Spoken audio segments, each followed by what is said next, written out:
नमस्कार। ग्रहों की गोचर स्थिति पर रेगुलर वीडियो पाने के लिए साप्ताहिक राशिफल, मासिक राशिफल, त्रैमासिक राशिफल और ग्रहों की बाकी गोचर पर भी रेगुलर अपडेट्स पाने के लिए, जिसके हिसाब से आप अपने जीवन में थोड़ी गाइडेंस प्राप्त कर सके, इसके लिए मेरे चैनल को अवश्य सब्सक्राइब करें।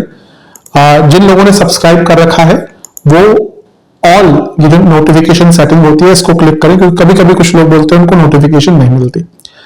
आशा करता हूं चैनल को सब्सक्राइब करेंगे और रेगुलर वीडियोस अवश्य आप देखेंगे। नमस्कार। ओम गणेशाय नमः। ओम नमः शिवाय। मैं निखिल ज्योतिष आचार्य आप सभी का मेरे चैनल पर पुनः स्वागत करता हूं। आशा करता हूं कि आप सभी स्वस्थ होंगे। महादेव की कृपा आप सभी पर सदैव बनी रहे। ये वीडियो मीन यानी कि पाइसेस के लिए बहुत विशेष है, क्योंकि वीडियो एक बहुत ही विशेष टॉपिक पर है। वो टॉपिक है राहु, केतु, बृहस्पति और शनि, इन चारों ग्रहों के सम्मिलित प्रभाव के बारे में, जो आने वाले कुछ महीने यानी कि जून से दिसंबर तक आपके जीवन पर पड़ने वाला है। देवगुरु बृहस्पति का राशि अब परिवर्तन अभी अभी हुआ है, या जब तक ये वीडियो आएगी तब तक आई थिंक हो चुका होगा। समय सबसे बलवान है और समय सबसे बड़ा गुरु है। जो हमें समय सिखाता है और समय दिखाता है, वो और कोई चीज ना ही सिखा सकती है ना ही दिखा सकती है। इसीलिए समय का महत्व बहुत होता है। और ज्योतिष में ये चार ही ग्रह हैं जो समय पर सबसे ज्यादा प्रभाव डालते हैं, क्योंकि ये चार ही ग्रह हैं जो एक राशि में बहुत टाइम तक रहते हैं। कालः पचति भूतानि, यानी कि काल अपने अंदर हर चीज को समा लेता है। तो काल निर्णय के लिए इन चारों ग्रहों का महत्व ज्योतिष में छुपा नहीं है। बाकी जो 5 ग्रह हैं उनका भी बहुत प्रभाव होता है, हर ग्रह की अपनी विशेषता, लेकिन वो ट्रांजिट में बहुत कम टाइम बिताते हैं। वो एकदम पिन पॉइंट करके, जैसे चंद्रमा का गोचर पिन पॉइंट करके आपको रिजल्ट दे सकता है कि भाई आपकी मारक दशा चल रही है, गोचर भी अच्छा नहीं है, प्रत्यंतर भी अच्छा नहीं है, तो उस दिन जब चंद्रमा, उस टाइम पे जब चंद्रमा 6, 8, 12 में या नेटल कुंडली के केतु मंगल के ऊपर गोचर करेंगे तो एक्सीडेंट हो सकता है। बहुत डिटेल्ड में जाना पड़ता है इसमें। लेकिन बड़े लेवल पर जो 4 ग्रह आपके जीवन पर बहुत प्रभाव डालते हैं वो यही 4 ग्रह हैं। अभी अभी देवगुरु बृहस्पति का जो राशि परिवर्तन होगा, या जब तक वीडियो आएगी शायद हो चुका होगा, तो उसके उन पे तो मैंने बहुत विस्तृत वीडियो बनाई ही दी है। जिससे नहीं देखी और देखना चाहते हैं चैनल पे अवेलेबल है। लेकिन जब उनका राशि परिवर्तन होगा, वो कर्क में आएंगे, तो उनका बाकी ग्रहों के साथ जो संबंध है वो बदल जाएगा। शनि के साथ नव पंचम योग बनाएंगे तो आपके धर्म त्रिकोण को बहुत एक्टिवेट ऑलरेडी कर रहे हैं, शनि के कारण और भी हो जाएगा। और सबसे बड़ी बात है, आपका लग्न डबल एक्टिवेट हो जाएगा, क्योंकि शनि वहां पे ऑलरेडी बैठे हैं और बृहस्पति ने उनको प्रभावित कर दिया। राहु और बृहस्पति के बीच में षडाष्टक योग बनेगा। ये थोड़ा मिश्रित रहेगा, ये थोड़ा तंग भी कर सकता है कुछ एरियाज में, कुछ अच्छा भी होगा इसका प्रभाव। और केतु और गुरु के बीच में 2/12 की एक्सेस है।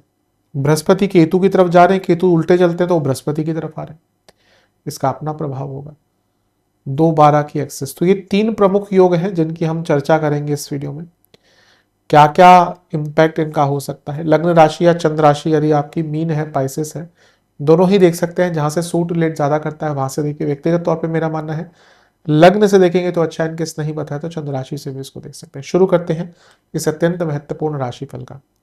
सबसे पहले हम शुरू करेंगे गुरु और शनि के नवपंचम योग से।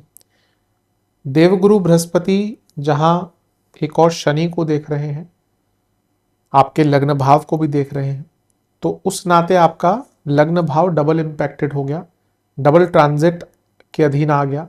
देवगुरु बृहस्पति यानी कि समय या कहिए काल और भाग्य दोनों के अधीन आ गया, तो आपका लग्न तो इस समय डबल एक्टिवेटेड है। ये बहुत विशेष चीज है। और आपका जो धर्म त्रिकोण है ये भी एक्टिवेट हो गया। शनि ऑलरेडी एक्टिवेट कर रहे थे, बृहस्पति की तो दृष्टियां भी होती हैं। कोई भी भाव अपने से त्रिकोण भावों पर बहुत संबंध, बहुत प्रभाव डालता है। मैं हमेशा इस चीज को कहता हूं। यहां पे अगर हम बात करें तो शनि और बृहस्पति ये जब भी गोचर में किसी एक भाव को बहुत एक्टिवेट कर देते हैं ना मिलकर, वो भाव के रिजल्ट बहुत उभर कर सामने आते हैं। अधिकतम गोचर में ये किसी ना किसी एक भाव को मिलकर प्रभावित करते हैं, क्योंकि शनि और बृहस्पति ये ऐसे ग्रह हैं जो एक जगह पर अगर बैठते हैं तो वहां से 5 भावों को प्रभावित करते हैं, सॉरी 4 भावों को प्रभावित करते हैं। जैसे बृहस्पति यहां बैठे हैं तो पंचम भाव को प्रभावित करें, नवम को दृष्टि द्वारा, 11वें को दृष्टि द्वारा और लग्न को दृष्टि द्वारा, तो 4 भाव। वैसे शनि तीसरे को दृष्टि द्वारा लग्न में बैठे हैं, सप्तम को दृष्टि द्वारा, 10वें घर को दृष्टि द्वारा। तो इस नाते आपका लग्न डबल एक्टिवेटेड हो गया, और लग्न का डबल एक्टिवेशन बहुत रेयर होता है क्योंकि इनका एक भाव को एक्टिवेट करना ही रेयर होता है। अब आपके लिए देखिए मीन के लिए कैसी अवस्था है। एक तो आपके लग्नेश उच्च के हो गए, मैंने इस पर वीडियो बना ही दी है, वो लग्न को देख रहे हैं और डबल एक्टिवेशन हो रहा है। मीन के लिए तो ये सालों में बनने वाला एक योग है जहां पर आपके जीवन की व्यथा, कहानी, रूपरेखा, परिस्थिति सब कुछ बदलने वाली है, and for the better. Shani जो काल के कारक हैं वो भाग्य से दृष्ट हैं, यानी कि भाग्य और काल दोनों का रूपांतरण होने वाला है। तो मीन के लिए तो मेरे हिसाब से ये बहुत अच्छा समय है जहां पर जीवन एक नई पटकथा, एक नई पट कहानी सुनने या लिखने वाला है आपके लिए। शनि आपके लाभेश हैं और लग्न में बैठे हुए हैं, और बृहस्पति धन के कारक है, तो ये इनका कॉम्बिनेशन अपने आप में धन योग बन गया। लक्ष्मी स्थान में बैठकर बृहस्पति देख रहे हैं तो ये लक्ष्मी योग बन गया। बृहस्पति कर्मेश है, शनि कर्म के कारक है, तो इन दोनों का मिलन भावेश और कारक का, यानी कि कर्मठता बढ़ेगी। आप इतने बिजी होने वाले हैं, और बिजी हम तभी होते हैं जब हमारे काम अच्छे चलते हैं, और क्योंकि भाग्य का भी साथ है तो जब बिजी होकर ज़्यादा काम करेंगे तो उसका लाभ भी आपको प्राप्त होगा। तो मेरे हिसाब से ये बहुत अच्छा समय चल रहा है आपके लिए स्टार्ट होने वाला है, जिसमें कई प्रकार के लाभ मिलने वाले हैं। लग्न भाव जो है वो हर चीज पर इंपैक्ट डालता है। हर एस्पेक्ट के लिए हमारे जीवन के अलग अलग भाव होते हैं, लेकिन उनके कुछ सप्लीमेंट्री भाव भी होते हैं। जैसे हम करियर के लिए 10वें घर को देखेंगे, लेकिन 10वें से 10वें को भी देखेंगे रिकॉग्निशन के लिए, प्रमोशन के लिए। हम पंचम को संतान के लिए देखेंगे, लेकिन पंचम से पंचम को भी देखेंगे संतान प्राप्ति के लिए। हम 11वें भाव को देखते हैं पैसे के, लेकिन 11वें से 11वां भाग्य भी उतना ही इंपॉर्टेंट हो जाता है।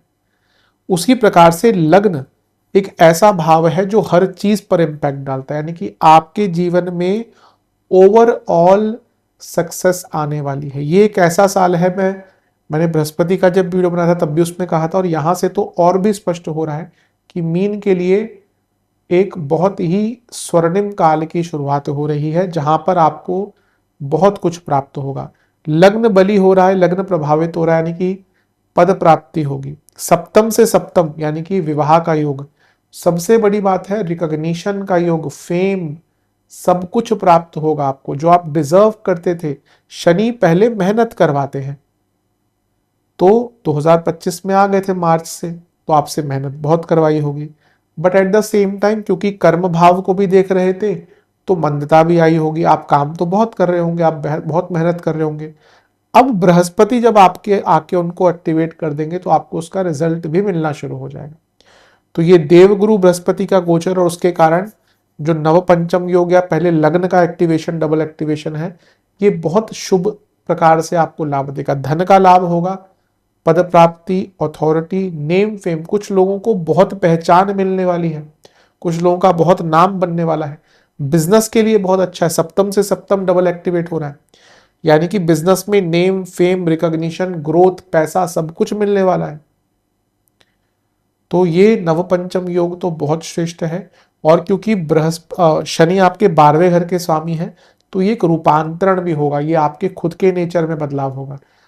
अब देखिए, ये अर्थ त्रिकोण, ये काम त्रिकोण, ये मोक्ष त्रिकोण, ये धर्म त्रिकोण, ये सारे ही भावों के स्वामी का संबंध बन गया और लग्न का संबंध बन गया, यानी कि जीवन में एक पूर्णता आएगी।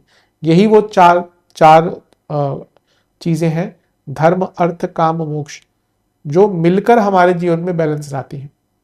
किसी भी एक चीज में अगर थोड़ा सा बहुत ज्यादा कमी आ जाती है या बहुत ज्यादा भी हो जाता है, अब जैसे काम है, अब आपके डिजायर्स अगर बहुत ज्यादा हो गए तो भी दिक्कत है, लेकिन अगर बहुत कम हो गए और गृहस्थ हैं तो फिर जीवन में नीरसता आ जाती है। इसलिए इन चारों चीजों में समन्वय बनाना ही जीवन है। और ये ऐसा लगता है कि कहीं ना कहीं आपके जीवन में बहुत बैलेंस आने वाला है। ये ऐसा समय है जब, जैसे मैंने कहा ना, जो आप डिजर्व करते हैं, आपकी जो मेहनत है उसका परिणाम मिलना शुरू होगा। क्योंकि शनि 12वें घर के भी स्वामी है तो विदेश के भी काम बनेंगे, और शनि लाभ स्थान के स्वामी है तो लाभ भी आपको बहुत प्राप्त होंगे। कई इच्छाएं आपकी पूरी होना शुरू हो जाएंगी। ये ऐसा टाइम है जब व्यक्ति के जीवन में कुछ बहुत महत्वपूर्ण घटता है। जैसे मैंने बृहस्पति के गोचर में भी कहा था कि 12 साल में एक बार उच्च के होते हैं, तो वो टाइम होता है जब आपके जीवन में कुछ बहुत बड़ी घटना होती है। 2014 से 15 में हुए थे। 2014 में शनि भी आपके नवम में थे, तो वहां पे भी आपका एक बार धर्म त्रिकोण एक्टिवेट हुआ था, मुझे जितना याद है। तो यहाँ पे भी वैसा ही हो रहा है। तो ये समय बहुत अच्छा है, आप बहुत ज्यादा ड्यूटीफुल हो जाएंगे, बहुत कर्मठ हो जाएंगे, बहुत काम करना शुरू कर देंगे और आपको काम मिलना भी शुरू हो जाएगा। इज्जत भी बढ़ती है। लग्न बृहस्पति का लग्न है, लग्न में शनि है, बृहस्पति का प्रभाव, तो आपका नेम फेम के साथ आपकी इज्जत, आपकी गुरु की राशि है ना, तो गुरुत्व जो होता है, गुरुत्वाकर्षण जो गुरु का होता है, यानी कि आपको रिस्पेक्ट भी मिलेगी। धन के लिए बहुत अच्छा है, इच्छाओं की पूर्ति होने वाली है। 11वें भाव के स्वामी लग्न में, और बृहस्पति का प्रभाव, डबल एक्टिवेशन। ये बृहस्पति लाभ स्थान को भी देख रहे हैं, लाभेश को भी देख रहे हैं, लग्न को भी देख रहे हैं, यानी कि इच्छाओं की पूर्ति होती हुई दिख रही है। तो ये नवपंचम योग और ज्ञान की वृद्धि तो अपरंपार है। और आपका 159 एक्टिवेट हो रहा है। ये धर्म त्रिकोण तो है ही, यानी कि धार्मिक आस्था, ड्यूटीज, लेकिन उसके साथ ही इच्छाओं की पूर्ति, भाग्य का साथ। कुछ लोगों के बहुत स्टेबल नए रिलेशनशिप भी स्टार्ट हो सकते हैं। संतान प्राप्ति के लिए बहुत अच्छा है। पितरों के कर्मों का जो फल है उसकी पूजा आदि, यानी कि पितृदोष आदि की पूजा के लिए बहुत अच्छा। आपका प्रारब्ध आपको बहुत लाभ देगा। और फिर से कहूंगा, ज्ञान की वृद्धि तो अपरंपार हो रही है। धर्म के लिए, धार्मिक चीजों के लिए आप बहुत कुछ करने वाले हैं। तो ये नवपंचम योग तो आपके जीवन में बहुत श्रेष्ठता लाएगा। ध्यान क्या देना है, बृहस्पति 12वें घर के स्वामी भी है। तो हमने अभी इतनी बढ़ाइयां करी कि लाभेश को देख रहे हैं, तो 12वें घर के स्वामी को भी तो देख रहे हैं, वो भी तो मूल त्रिकोण है। तो थोड़े खर्चे बढ़ेंगे, थोड़ा सेहत पर भी खर्चा हो सकता है। अपनी सेहत पर ध्यान दीजिए, क्योंकि कॉन्स्टेंटली हेल्थ के इश्यूज थोड़े से आ सकते हैं। लेकिन ये नवपंचम योग बहुत श्रेष्ठ रिजल्ट आपके लिए दे रहा है। अब चलते हैं राहु और गुरु के षडाष्टक योग की तरफ। ये थोड़ा कॉम्प्लिकेटेड है, क्योंकि देखिए राहु भी वृद्धि के कारक है और बृहस्पति भी वृद्धि के कारक है, लेकिन दोनों एक दूसरे से षडाष्टक में क्योंकि बैठ गए तो कुछ ऑब्स्ट्रक्शंस क्रिएट कर सकते हैं। पहली तो चीज ये होगी, क्योंकि 12वें घर में राहु है, वो थोड़ा डिल्यूजनल बनाते हैं। 12वां भाव सपनों का होता है, डिल्यूजन्स का भी होता है। लेकिन बृहस्पति लग्न को देख रहे हैं तो वो बहुत प्रैक्टिकलिटी के स्वभाव या भाव में है इस समय।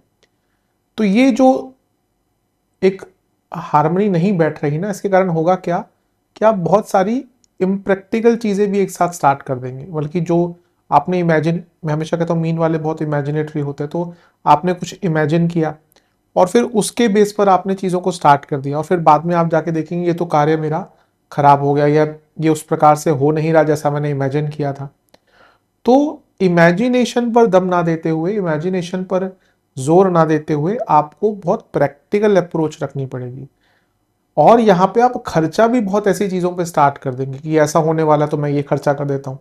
तो अपने खर्चों पर बहुत नियंत्रण रखिएगा और बहुत प्रैक्टिकल अप्रोच, क्योंकि ये राहु और बृहस्पति का नवपंचम योग, ये भी पंचम भाव में जो आपके सोचने के तौर तरीका, एनालिसिस स्किल्स, बुद्धिमत्ता सब दिखाता है।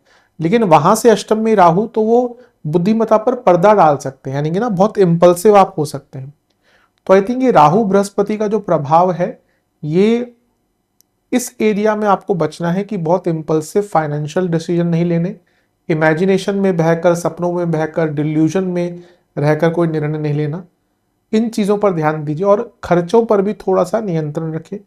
किसी की बातों में आकर बहुत खर्चा नहीं करना, और बिना बुनियाद के कोई खर्चा नहीं करना कि केवल हवा का एक महल बना लिया आपने अपने ख्यालों में और उस पर काम करना शुरू कर दिया। इस चीज से बहुत बचिएगा, क्योंकि ये डिल्यूजन का योग है। वैसे भी राहु 12वें घर में कभी कभी बहुत डिल्यूजनल कर देते हैं। दूसरा, इसका प्रभाव लव लाइफ पर पड़ सकता है। कुछ लोगों के सडन ब्रेकअप हो सकते हैं।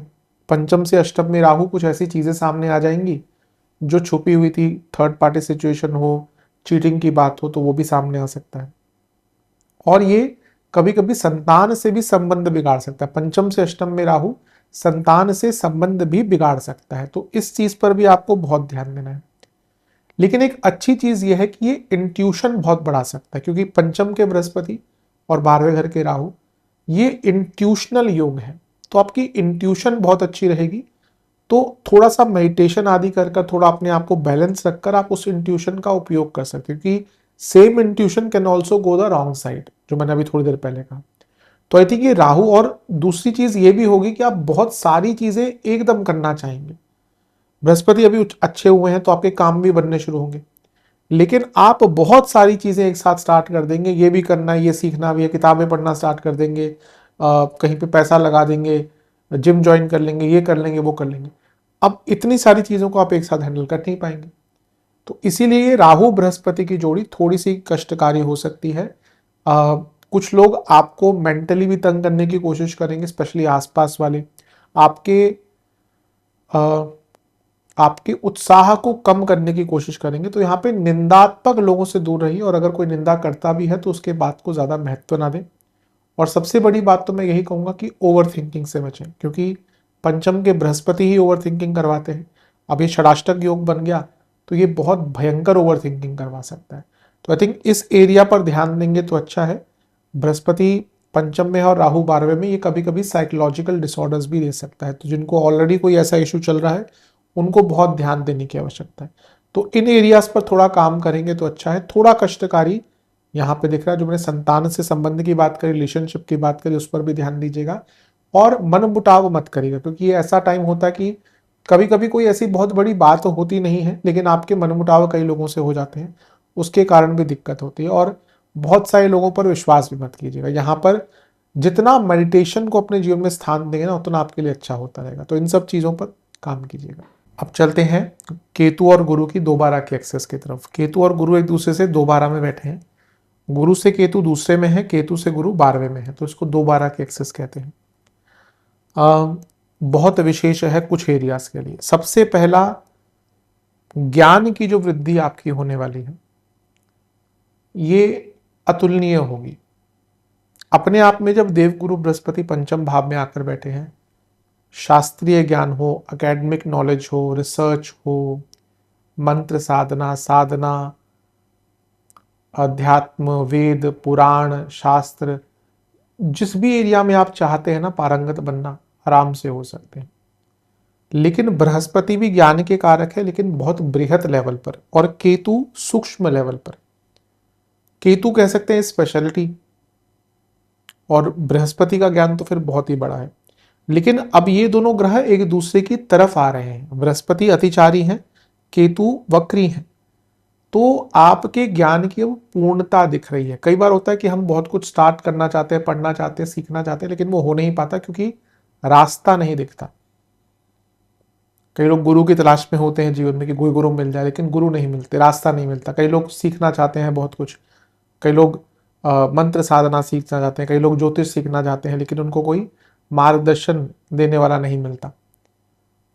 तो कई लोग और एरियाज में, कई लोग फिलॉसफी जानना चाहते हैं, सीखना चाहते हैं। तो कई बार हमें उस चीज में कोई रास्ता नहीं दिखता, हम चाहते तो हैं, लेकिन ये वो समय है जब आपके ज्ञान की वृद्धि बहुत होने वाली है। जिस भी एरिया में आप अपने ज्ञान को बढ़ाना चाहते थे, ये टाइम उसके लिए बहुत एप्रोप्रिएट है। ये लक्ष्मी स्थान है और ये उपचय भाव है। इन दोनों का परस्पर मिलन, यानी कि आपके धन से संबंधित जो भी रुके हुए काम थे वो पूर्ण होंगे। ये धर्म त्रिकोण है और ये अर्थ त्रिकोण है। ड्यूटीज, रिस्पॉन्सिबिलिटी, प्रैक्टिकलिटी, आपकी अप्रोच अब कई एरियाज में बहुत ज्यादा स्टेडी हो जाएगी। ये राहु वाले चीज पर ध्यान रख लीजिएगा जो मैंने कहा था। अदरवाइज बहुत एरियाज में एक स्टेडीनेस आना शुरू हो जाएगी, जिसका मीन वाले लोगों को बहुत रिक्वायरमेंट होता है। कई आपकी लीगल प्रॉब्लम्स खत्म हो सकती है, कई लीगल केसेस कॉम्प्रोमाइज हो सकते हैं, और कई रुकावटें दूर होना शुरू हो जाएंगी। छठे घर में जब केतु अकेले होते हैं तो रुकावटें देते हैं, लेकिन अब क्योंकि वो बृहस्पति की तरफ अप्रोच करें और बृहस्पति छठे भाव की तरफ अप्रोच करें, कुछ टाइम के लिए छठे भाव में आ भी जाएंगे। तो ये बता रहा है कि कई लॉन्ग पेंडिंग काम, लॉन्ग पेंडिंग प्लानिंग, कई लॉन्ग पेंडिंग आपके कार्य जो बहुत टाइम से आप करना तो चाह रहे थे लेकिन हो नहीं पा रहे थे, वो पूर्ण होंगे। स्टूडेंट्स के लिए लाभकारी है, जो माता पिता मेडिकल हेल्प से संतान प्राप्ति चाहते हैं उनके लिए लाभकारी है। और इवन अगर आप कुछ पब्लिश करना चाहते थे उसके लिए भी बहुत लाभकारी है। इवन अगर आप किसी को कुछ सिखाना चाहते थे, अब लेट्स से आप यंग हैं, आप सीख रहे हैं, पर आफ्टर अ सर्टेन एज, भाई आप 45 50 55 के हो गए तो आप सिखा भी सकते हैं। किसी ने कमेंट सेक्शन में मुझसे पूछा था कि मेरी एज इतनी है तो मैं क्या कर सकता हूँ अब। कुछ लोगों ने उनका मजाक भी उड़ाया था, जो मैंने बहुत निंदा करी थी। ये ऐसा नहीं कहना चाहिए कि किसी ने कहा कि आपकी एज है अब आप केवल आराम कीजिए, मैं नहीं बोलना चाहिए किसी को। जो भी ऐसी चीज़ें बोलते हैं, आप अभी यंग हैं, आपकी भी एज आएगी वो, तो ऐसी चीज़ें नहीं बोलना चाहिए। हम सब को एक आदर और सम्मान के साथ देखना चाहिए। तो उन्होंने जो भी बोला, मैंने उनको यही कहा कि अब आपके पास इतना ज्ञान है तो आप लोगों को बांटिए। आप जितना आपने ज्ञान अर्जित किया है अपने जीवन में उसको लोगों को बांटिए। तो ये टाइम है, अगर आपकी वो एज है, वो ज्ञान है आपके पास, तो आप लोगों की तरफ भी अपना ज्ञान बांटिए, उसका भी आपको लाभ मिलेगा। और मेरे हिसाब से ये ऐसा समय है जब आपको ना एक सेंस ऑफ क्लैरिटी आ जाएगी कि अब मुझे केवल इन्हीं चीजों पर ध्यान देना है। ये जो दो भाव है ना, ये कहीं ना कहीं प्रैक्टिकलिटी के पास लेके जाते हैं। अब जैसे ये भाव की बात करें, ये डिजायर्स का भाव है, इसको हम काम त्रिकोण कहते हैं। But desires can be very much affected by emotions and everything, और कभी कभी आउट ऑफ रीच भी चीजें हम कर देते हैं। चौथा भाव जो मोक्ष का स्थान है, लेकिन ये इमोशंस का भाव भी है। लेकिन ये जो भाव हैं दोनों, ये बहुत प्रैक्टिकल भी होते हैं अगर एक दूसरे से जुड़ जाते हैं। पंचम और छठे के योग को भी कुछ एक योग कहते हैं। इन दोनों ग्रहों के स्वामी भी अगर एक साथ बैठते हैं, मैं नाम बोल रहा हूँ, बहुत अच्छा योग होता है। तो मेरे हिसाब से ये बहुत अच्छा समय है, और this is the time to filter out things. भाई कुछ चीज आपके लिए काम नहीं कर रही, कोई व्यक्ति काम नहीं कर रहा, कोई परिस्थिति काम नहीं कर रही, कोई आदत काम नहीं कर रही, let it out of your life, let it out of your system, filter it out. कब तक उसको अपने जीवन में बिठाकर रखेंगे। तो ये बहुत अच्छा योग है, बस मुझे हेल्थ के लिए अच्छा नहीं दिख रहा, क्योंकि आपके जो लग्नेश हैं, जो जीव कारक भी हैं, वो छठे घर की तरफ बढ़ रहे हैं, केतु जीव कारक की तरफ बढ़ रहे हैं। तो ये हेल्थ इश्यूज दे सकते हैं, पेट की प्रॉब्लम, स्किन की प्रॉब्लम, मेटाबॉलिक प्रॉब्लम। और अगर कोई सर्जरी वगैरह आपकी ड्यू है, भाई डॉक्टर ने बोला था करवा लो, तो अब करवा लीजिएगा, उसको ज़्यादा डिले मत कीजिएगा। तो एक प्रकार से ये भी अच्छा ही योग है। कुछ एरियाज में जैसे मैंने कहा दिक्कत हो सकती है, कुछ लोगों के रिलेशनशिप में प्रॉब्लम आ सकती है, क्योंकि पंचम में बृहस्पति तो ठीक है, लेकिन अभी हमने षडाष्टक की बात करी थी, अब यहाँ पे भी केतु अप्रोच कर रहे हैं। तो कई लोगों के बीच में जिनमें एक समन्वय नहीं बैठ रहा, ईगो क्लैशेस होते हैं, या फिर दोनों सेम पेज पे नहीं है कई चीज़ों को लेकर, उनके बीच में ब्रेकअप तक सिचुएशन भी आ सकती है। तो ये 3 योग हैं जो अगले कुछ आने वाले महीनों में बहुत प्रभाव डालेंगे जीवन में। आशा करता हूँ वीडियो काम आएगा। चैनल पर नए सब्सक्राइब कीजिए, वीडियो को लाइक कीजिए। मिलता हूँ अगली वीडियो में, तब तक के लिए ओम नमः शिवाय।